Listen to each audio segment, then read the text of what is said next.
तो आज विशेष एक अभियान के अंतर्गत हम सभी एकत्रित हुए हैं और अभियान तो बहुत बड़े लक्ष्य को लेकर के हैं। नशा मुक्त भारत।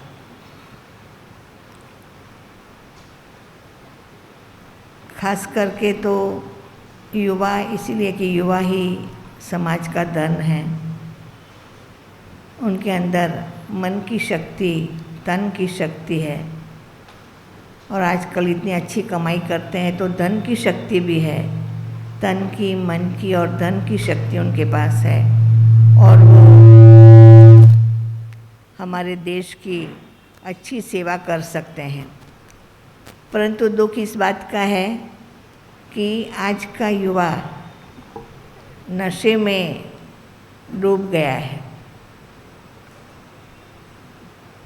कॉलेज में देखो, समाज में देखो, संसार में देखो, तो ये बहुत बढ़ चुका है, एक बहुत बड़ा प्रॉब्लम बन चुका है।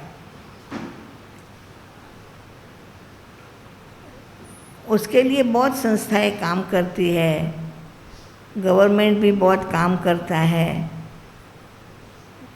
नशा मुक्ति के लिए विशेष डिपार्टमेंट भी रखा हुआ है। वो हर साल वो लोग जो वीक मनाते हैं नशा मुक्ति का, तो उसमें हमें बुलाते हैं।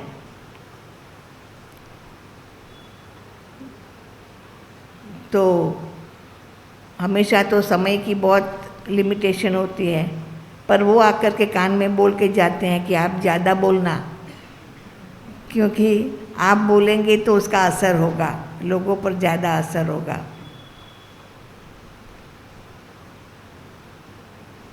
तो मैं तो फिर बोलती हूँ तो स्टेज पर ही मैं कहती हूँ कि नशा मुक्ति का जो ये डिपार्टमेंट है उसका हर व्यक्ति नशा मुक्त हो जाए, वही सबसे पहली अचीवमेंट है। क्योंकि जो नशा मुक्ति में जॉब करते हैं विभाग में, वो खुद नशा करते हैं। तो मैंने उन लोगों से बात किया कि भाई ये कैसे हैं, क्यों करते हो? तो जिसके मन में ही उसके लिए एक लक्ष्य नहीं है, वो कहते हैं कि क्या है कि सारा दिन थक जाते हैं, बहुत थक जाते हैं, तो थोड़ा ले लेते हैं दारू वगैरह, तो थकावट उतर जाती है। तो अब देखो कि जो नशा मुक्ति दिलाने वाले हैं उनके मन में ये भाव है, तो वो कैसे छुड़ाएंगे किसी को? वो तो हाँ कहते हाँ बेचारों को ज़रूरत है, सारा दिन थक जाते हैं तो फिर रात को क्या करेंगे, फिर तो पीना पड़ता है। तो इसीलिए बहुत डिफ़िकल्ट है, सरकार के लिए भी बहुत डिफ़िकल्ट है कि कैसे नशा मुक्ति का संदेश दे, कैसे मन का परिवर्तन करे। नशा मुक्ति खाली स्थूल नहीं है, पर ये मन की बात है। मन का संकल्प अगर दृढ़ हो तो सहज है। लोगों को तो सहज नहीं लगता है, यहाँ तक करते हैं नशा। मुझे याद है कि जब हम एक बार अभियान में गए थे, नशा मुक्ति अभियान में, तो कहते हैं कि फिर हॉस्पिटल में भी गए थे, बहुतों को कैंसर हो जाता है, बीड़ी पी के, सिगरेट पी के होठ का कैंसर, गले का कैंसर हो जाता है। तो गले का कैंसर हुआ तो ये सब काटना पड़ता है, इतना विचित्र दिखता है, सब कुछ काटना पड़ता है। पर वो सब कैंसर होने के बाद, ऑपरेशन कराने के बाद भी वो पेशेंट कहते हैं कि मेरे को सिगरेट दे दो। आप सोचो, इतना उसका प्रभाव होता है, नशा इतना होता है कि वो छोड़ नहीं सकते हैं। तो सबको जागृत होना पड़ेगा। ये नहीं कि हम तो नशा नहीं करते हैं, हम तो करते ही नहीं, नहीं। परिवार में भी नहीं होना चाहिए, परिवार में भी नहीं होना चाहिए। परिवार को भी, परिवार में नशा मुक्ति दिलाना वो हमारा काम है। हर एक को, छोटे बच्चों को भी जागृत होना है। मुझे याद है कि एक बार ऐसे हुआ था कि पिता जो है, फादर जो है, वो नशा करते थे बहुत। उसकी बेटी का जन्मदिन था, तो बाप ने तो बहुत प्यार से बेटी को कहा कि तेरे को क्या चाहिए जन्मदिन पर। तो उसने कहा कि आप दे सकते हैं पापा, तो मैं मांगूँ। बोला कुछ भी दे सकता हूँ, जो मांगे वो दूंगा मैं। तो कहती है कि मेरे को ये आप जो नशा करते हैं ना, उसका दान दे दो, वो दे दो, आप नशा नहीं करेंगे। तो बाप की आंखों में आंसू आ गया। बोला ठीक है बेटी, तेरे लिए मैं नशा छोड़ दूंगा। तो एक छोटी बच्ची भी ये काम कर सकती है, करना चाहे तो कर सकती है, क्योंकि इसका प्रभाव इतना ज़्यादा है। आप देखो कि गांव में यहाँ भी होता है, यह सब पता नहीं चलता है ज़्यादा, पर गांव-गांव में जब हम जाते हैं, जब यहाँ से भी गांव-गांव में अभियान निकला था और हम गए थे, तो समझो शिवराजपुर है, हालोल कालोल है, जाम्बू घोड़ा वगैरह है, तो वहाँ पर सब आते हैं, ये भी विधवा है, ये भी विधवा। अरे सब, मैंने बोला सब विधवा ही रखे हुए हैं तुम्हारे गांव में? तो कहती है हाँ, सभी युवान तो मर गए हैं नशे के कारण। तो सब घरों में आप देखेंगे विधवा ही ज़्यादा है। अब देखो युवा धन मर चुका है, तो फिर कैसे प्रगति होगी? तो ये अच्छा रखा है इसने, नरेंद्र मोदी ने एक अभियान चलाया है। पता चला है कि देश को विकसित करना है तो एकदम रूट लेवल पर, छोटे से छोटे लेवल पर युवाओं को जगाना होगा और उसको नशा मुक्त करना होगा। अब उसमें हमारी जो प्रजापिता ब्रह्मा कुमारी ईश्वरीय विश्वविद्यालय है, वो बड़ी सक्सेसफुल है।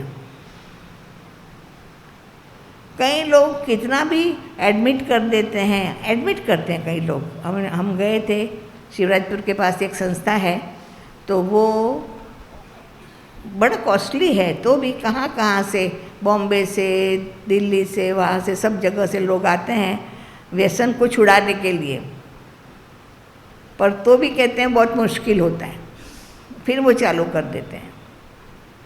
जबकि हमारे पास ब्रह्मा कुमारी विश्वविद्यालय के अंदर हम ये कहते हैं कि जो आते हैं उसको व्यसन छोड़ना नहीं पड़ता है, वो छूट जाता है।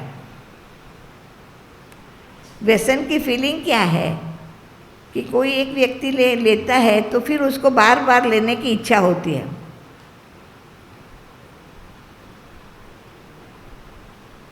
और बार बार लेने की इच्छा होती है, इससे वो ज़्यादा बढ़ता जाता है, बढ़ता जाता है। गुटखा खाते हैं, कोई एक व्यक्ति आया, मैंने बोला तुम गुटखा क्यों खाता है? बंद करो। कहती गुटखा खाने से शांति मिलती है।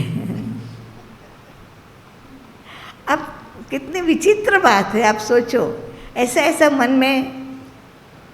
मन को बांध कर कैसे रखा हुआ है। तो इसीलिए ये बहुत अच्छी बात है, हमारी जिम्मेवारी बढ़ जाती है कि यहाँ मेडिटेशन सीखने के लिए 7 डेज़ कोर्स करवाया जाता है, और वो 7 डेज़ के अंदर उनको इतना शक्ति मिलती है, इतना ज्ञान मिलता है कि उसका व्यसन छूट जाता है। कोई 7 दिन में छोड़ देता है, कोई 15 दिन में छोड़ता है, पर छूट जाता है, और फिर वो लाइफ टाइम व्यसन करता ही नहीं है। तो ये एक बहुत खुशी की बात है, गर्व की बात है कि हमारे विश्वविद्यालय में लाख से लाखों युवा है, लाख से भी ज़्यादा युवा है, और गारंटी के साथ ये कह सकते हैं कि हमारे सभी युवा व्यसन मुक्त है।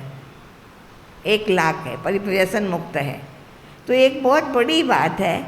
तो इससे मैं समझती हूँ कि हमारी जिम्मेदारी बढ़ जाती है। जो खुद व्यसन नहीं करते हैं उसको दूसरे लोग व्यसन न करें उसके लिए संदेश देना बहुत ज़रूरी है। नो कहना कि नहीं व्यसन नहीं करना है, व्यसन नहीं करना है। तो ये तो इसकी तो अनेक बातें हैं, परंतु आज का संदेश यही है कि हम सभी को जागृत होना है। जो व्यसन नहीं करते हैं उसको भी जागृत होना है कि हमारे आजू बाजू यहाँ वहाँ कहाँ भी कोई व्यसन करता है तो उसको मना करना है। ये नहीं सोचना कि मुझे क्या है, मैं क्यों कहूँ, नहीं। कोई रास्ते में मिलता है तो भी उसको बोलना है। हम तो हमेशा बोलते हैं सबको, जो भी व्यसन करता है बोलेंगे। कभी रिक्शा में जाते हैं तो भी बोलेंगे कि तुम व्यसन नहीं करो, ऐसा ऐसा होता है इससे। भले वो सुने ना सुने, पर हमारा फ़र्ज है उसको कहना। जो भी हमारे सामने आता है उसको ज़रूर कहना है कि ये व्यसन ठीक नहीं है। एक व्यक्ति व्यसन मुक्त होगा तो वो दूसरे को अपना अनुभव कह सकता है। तो इसीलिए हमें करना तो नहीं है, परंतु औरों को भी करने से बचाना है, ये हमारा संकल्प है। जो भी है उसको बोलने का है कि आप सेंटर पर आओ, 7 दिन का कोर्स करो, छूट जाता है। गारंटी से कहो छूट जाता है। कईयों को छोड़ना है अभी आजकल, पर छूटता नहीं है। तो उसको ये रास्ता बताएंगे तो उसका व्यसन कोई भी हो, गुटखा हो, बीड़ी सिगरेट हो, दारू हो, कुछ भी हो, पर वो छूट सकता है। तो आज के दिन हम सब यही संकल्प करेंगे कि हम ये अभियान में जुड़ करके सभी को संदेश देने के निमित्त जरूर बनेंगे। ओम शांति।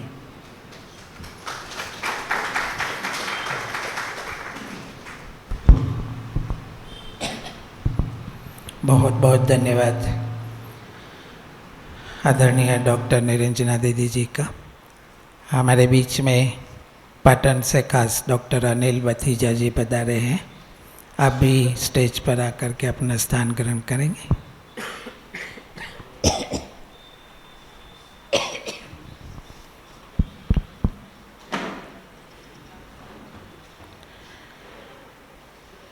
हमारे जीवन के अंदर में जो कुछ सुख शांतिमय होना चाहिए, उसमें जो मुश्किलात आती है वो ये व्यसन है।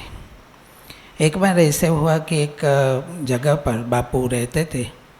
तो ये हमारा कोरोना का समय था, कर्फ्यू जैसा चारों तरफ लगा हुआ था। उसमें पुलिस आकर के उनको पकड़ करके ले गई। पता चला क्यों पकड़ करके ले गई, तो क्योंकि शराब के नशे में थे, शराब लिया हुआ था, इसलिए पकड़ करके ले गई उसको। तो एक अंकल चले गए वहाँ पर पुलिस चौकी में, कहते मुझे उनसे मिलना है। तो कहते हैं क्यों मिलना है आपको? तो कहते हैं कि ऐसे कर्फ्यू के समय में वो शराब कहाँ से लाया वो मुझे जानना है। तो इतनी उसी समय में भी, हर एक समय में ये नशे का वो रहता है। अभी हमारे बीच में हमारे प्रिंसिपल जी आर्ट्स कॉलेज के प्रिंसिपल जो है प्रदीप जोशी जी आए हुए हैं।